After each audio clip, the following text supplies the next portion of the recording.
What does it say about General Musa himself? Having been, at the time when the president was letting ministers go, he did. He was one of the ones who got the boots, and now he's returning as Minister of Defense. Yeah, you see, my question is, some people will say that was it planned all along, that or maybe the president knew that, the former defense minister probably might turn in his resignation, and maybe he just saved his head. Well, you see, I'm more inclined to believe that I think it's a long-term strategy that has been there for the president, because you see, like, what we do in analysis, just look at what we have and play with. You understand? But we are always conscious that we don't have all the facts. Obviously, yes. But for me, anybody at the level of presidency has all the facts within his, and he has a lot of thinkers, well-paid thinkers, people who are more experienced in this job. So there is always a tendency that they will always do what is logical.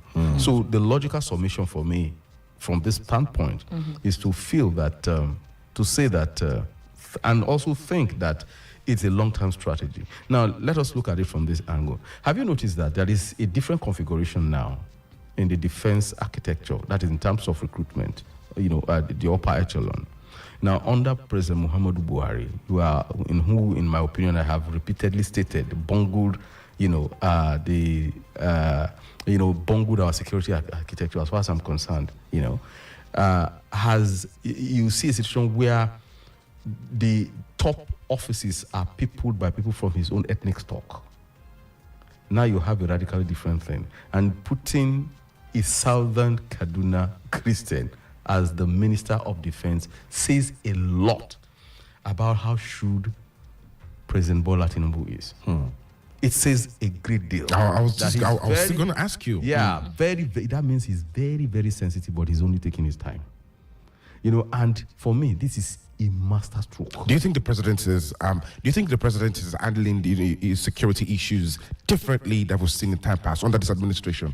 Under the APC, this is the first time we're having something more coordinated. Let us be. I'm not going to sugarcoat it. It's not as if not anybody has. I have been very hard on the president and the federal government. Let me but let's take a call. Okay, looks like this is the first time we are seeing, a more coordinated, a more responsive, government, taking on issues. Don't forget, look, let me take you back memory lane.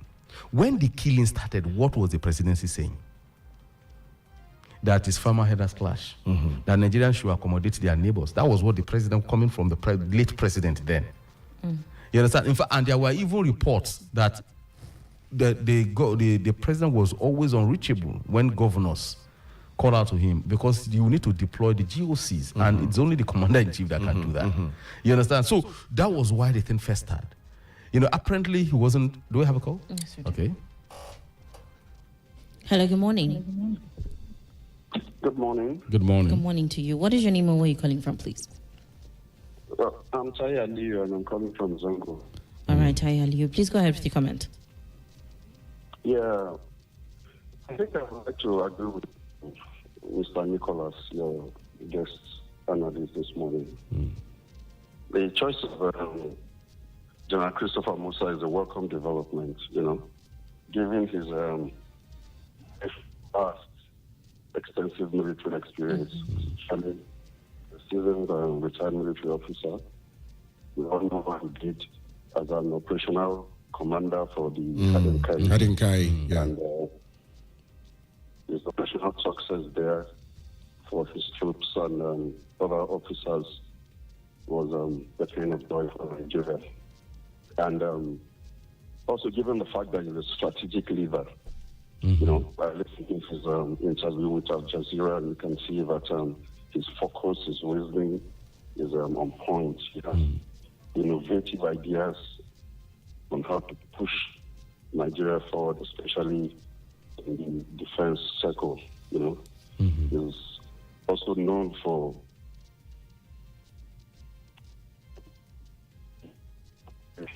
hello. Okay, please go ahead. It also has this knack for, commitment to human rights. So all the achievements are things when you put together, you'll see that this is has focused, you could liken him to the prestigious General Colin Powell.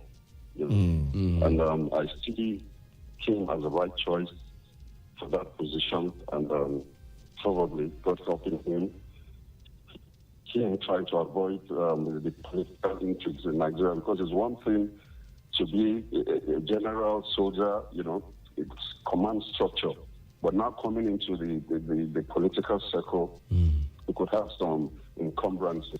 So we pray that it succeeds. And personally, I think it's the right choice for the job. Yeah. Thank you.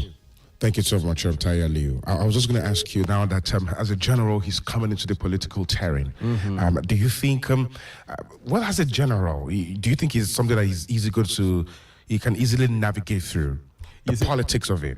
Sometimes, you need that kind of clarity in where you have where things are murky. You need a bit of light, since his purview is just defense. You understand? It is very unlikely that anybody that wants to politics will come anywhere near him. Given this fear that we have about soldiers, you understand that? It's the people like Wiki, will have to be very, very careful. Doing those kind of things that he likes doing, being rambunctious and the rest of them. Well, these are the kind the honorable minister might just shock everybody. He might just be good friends with the general. He has no choice than being a good friend with. Has he forgotten the lesson he learned from Yerima? You are now talking of somebody that is 100. That is how many layers of how many layers is senior? No. He won't want to. Wiki will have to behave. And by the way, are you aware that he has been given a certificate of expulsion? Yes, by the PDP. So that is it. So he's going to be a good boy. No, hold on, Nicholas. If you look at that, just a little move away from the conversation. If you look at the Honorable Minister Wike, and then you see some of his actions in the FCT and, of course, of revoking land certificates of some very prominent Nigeria. Yeah. You see, the thing is that how daring is that? No. There is nothing daring about it. Let me be very clear. You see, most of the problem we have is that as Nigerians is that we tend to be short-memoried. We tend not to look back in history. You see, the most ineffectual of all the FCT ministers at some point revoked, land titles of prominent people. In fact, the most notorious of them, that is in quotes, because he did a lot of positive things in the FCT. He's verified. Former the PDP national chairman, even though some lands that were that belong to Obasanjo were revoked. In fact, it was massive. You understand? So he's not doing anything new. He's only doing his job. You see, by now we should have gotten, we should have been over this idea of a very powerful person revoked his land title and things like that. So he's only doing. He's a politician. He's a showman. That is all Wiki is. Sorry, let's take another call. Hello? Hello, good morning, Danielle. Yeah. Good morning to you. This is Mr. Davis calling from China. Mr. David, it's good to have you. Please go ahead. In fact, I am praying that the Senate will confirm the nomination of the Musa. You see, this is the first time we are having somebody from the other side of the river who will have his loyalty to Nigeria and not to his own ethnicity or to where he comes from. You see,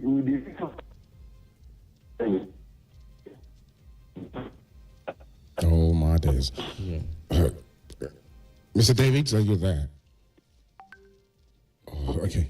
Are you there?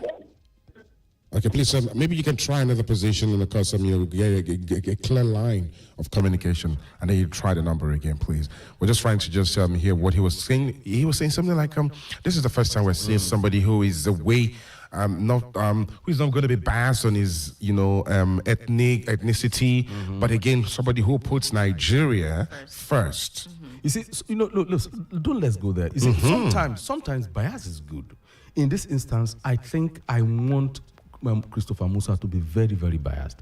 Because what are we talking about? Southern Kaduna has been bleeding for sake of crying out loud. So if there is anything, if bias will make will stop that bleeding, especially in the southern Kaduna and middle belt. I was also going to ask you, will this send fear down the spine of those who are perpetrating, the evil from southern Kaduna? And of course, he being from the northwest, and of course, he's receiving so much, commendation, so much support from northern governors. Yeah, you see, the thing is, that's the thing about Musa. His demand has been on point in virtually everything he's saying without necessarily offending anybody. And that's the kind of thing we're talking about. He's not saying that it's about one tribe or the other. He's just saying that this killing has to stop. Whether Christian, Muslim, he doesn't give a damn. It just needs to stop.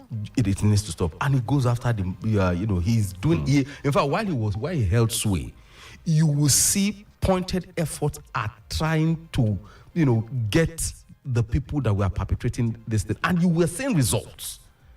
So for me, I think it's a welcome development, and I think a lot of bad guys will have to stay off the man's way. Radar. Yeah. All right. Hello. Good morning. Yes, Mr. This is calling back. Okay. Sorry. Good. Yeah.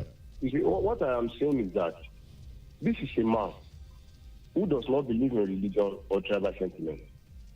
You see, we have few of them in the up north who are killing Nigerians, and I believe he is one of them. Shitta-Bey is one of them. We see Afson. Because the immediate past Minister of Defense, even though if he have good intention, but he has been working from the other establishment, that is just the bitter truth. Thank you. All right. Thank you so very much, Mr. David. It's very, very short this morning. Thank you a lot. Yeah. And if I may add, there are lots of patriotic Nigerians. A lot. Of them. A lot. It's just that, don't forget that when you talk of media, it is more in the south middle belt than the north. So most times we don't tend to hear them, That's true. All right, let's take a few comments from Facebook and WhatsApp as well. Good morning, FlowFM, the presenters and the analyst. On General Musa's appointment, let us hope he's able to tackle all the things he lamented on when in operational capacity. This role is more administrative. Though military people might be comfortable with him, let us have it in mind that he is now a politician, going by the constitution and appointment of a minister. And his outspokenness will not be the same, but let's hope is able to table them internally. I hope he's able to bring the much needed change to our security issues. Ayla from Gambari. Another message says, good morning, FlowFM and Mr. Nicholas. General Musa will do better as a Minister for Defense State, but to show how confused this government is, you removed General Musa without any public statement, and now you're bringing him back. This shows that the government is uninformed or running on trial and error. A sincere government will give free hand to officers to carry out their job without fear, with fear or favor. Meanwhile, many weeks later, we're still waiting to know who gave order for military to leave their base in Kebbi before the abduction of the schoolgirls. Gabby from Ofa. All right, thank you. And on a Facebook comment, Dr. Mrs. Umar Libara from Uri says, we have all it takes to develop this country, but is held ransom by some greedy and selfish people.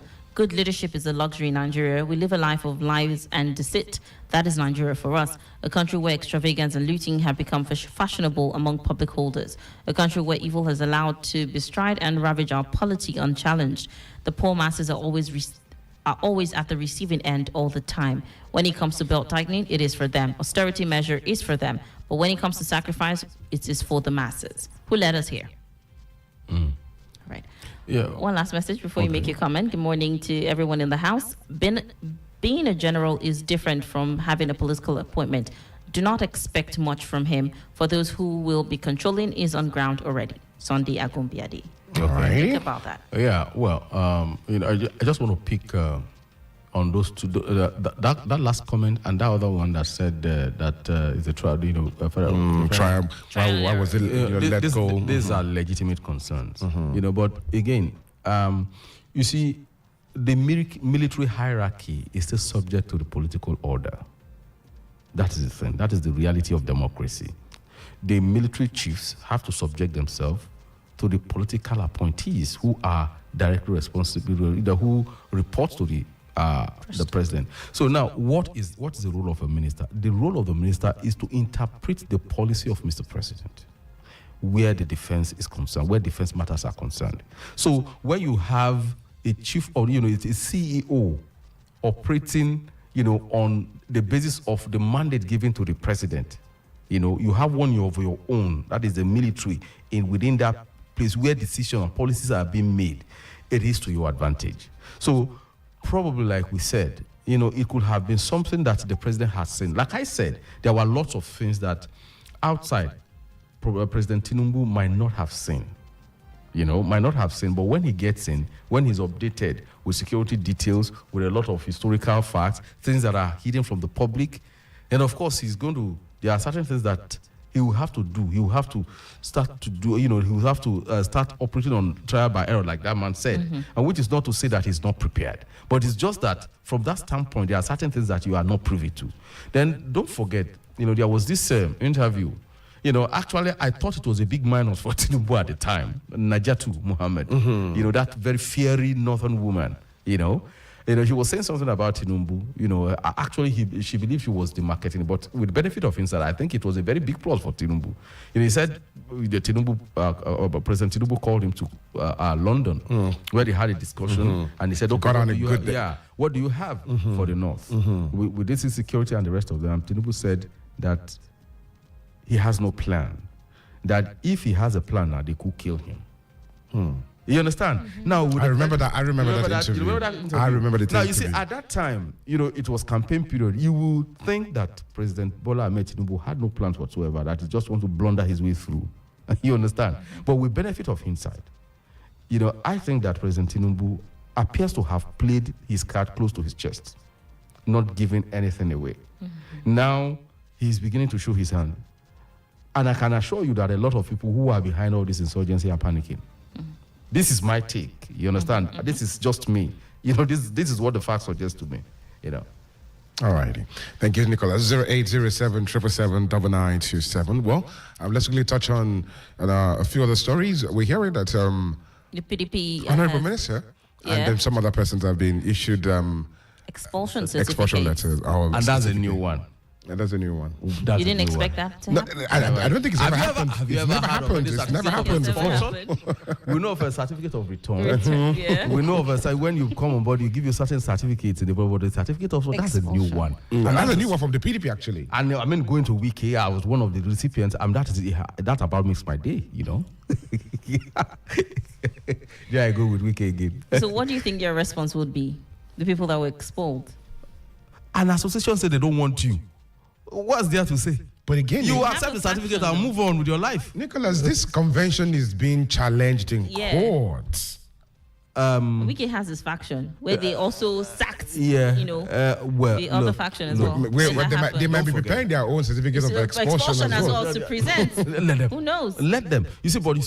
Look, I like erring on the side of caution in this instance. Now, I know that there is a Supreme Court ruling, and I have said it countless number of times, that said matters such like expulsion and the rest of that, and handling certificates of expulsion to people should be handled by party machinery, and that's what has happened. That's according to Supreme Court ruling. Now, anybody might decide to go to court. That is within that person's right. In fact, you see, within this room, we can decide to form a faction of PDP and decide to issue our own certificate too. You understand? So let them, but we know what the law says. The Supreme Court has made certain ruling, and I know they have it. The people in PDP right now are banking on that Supreme Court ruling. So yes, Wike will do what he knows best, and that is to create rancor, make noise, create confusion and the rest of them in PDP. He's going to do that. And let him continue. But in any case, like I said, why as amusing as the whole thing is to me, I cannot fail to also state that the PDP had it coming. You see, every one of the players in this list, we are responsible for getting PDP to where it is today. So there is no, it's the only thing is I just look at it as a kind of entertainment, really. Let's take a call. Last call we'll take on the analysis this morning. Hello, good morning. Hello? That's pretty bad. It's really bad network. Please do well to try to connect back real quick or send a message. All righty. Well, we're also hearing, Governor Ademola has, sent out a resignation. And then the reason he gave is the internal crisis within the party. And then the nomination Okay. the primary nomination, all of these things. So who will rescue the PDP at this time? Because it looks like this house is falling already. No. I wouldn't go as far. You see, that is the thing about politics. I just Currently, not just looking at it from on paper. Well, you see, look, you are looking at it from just one angle. Why not look at it from the other angle that they actually held a convention which no court has nullified yet? Now they've selected whatever new party chieftains. You understand? And the people whom they feel are the real problem has been expelled and given a certificate to boot. That have been expelled. So you see, if you are on the side of these other guys, you are going to say they are doing well, right? Especially with the novelty of the expulsion certificate thing. It's something new. And apart from that, they wrote to EFCC and the rest of them, and look, these people, they don't work for us anymore. This is their certificate. So they wrote to the police too. So just in case these guys are parading themselves, but they are not one of us, so they are impostors. That is it's a sameness of showing that things are moving on fine. So what? But this is a big don't you think it's a big distraction to them? Going into the election. Look at the only PDP governor that we have in the Southwest is your state governor. Osun State is defecting. Well, we don't know exactly where he's going. Yeah. But you see, like you rightly said, what does it say of PDP? Of course, it says that the problem is still there. They still have that problem there, but it does not really. For me, I think it's one of those things you expect from Nigerian political party. Any Nigerian political party, you expect things like that. You understand? It's a vehicle at the end of the day. Parties. That's all. Yeah. So the moment the vehicle breaks down, they get off it. Pick up another one. A week and rest can decide to get another vehicle if they so. All right. They may feel. Your closing thoughts, real quick. I think the big thing for me is this certificate of expulsion. That's a new one. I can see the joy in your face. No, it's not joy. You see, look, anything that PDP is big drama for me. And it amuses me a lot. Most times when I hear about I laugh and laugh and laugh. You understand? So for me, I think it's that certificate thing. They've set it. Maybe other political parties will begin to pick up certificate of expulsion. And then, please, can you guys borrow your template? Our time is fast spent. Our time is fast spent. Thank you so much for joining us on the Headline News Analysis. We'll be back to your ears tomorrow, God willing. I'm Danielle Shitta-Bey. And I am Adeyemi. Good morning. Wonderful news to all fashionistas.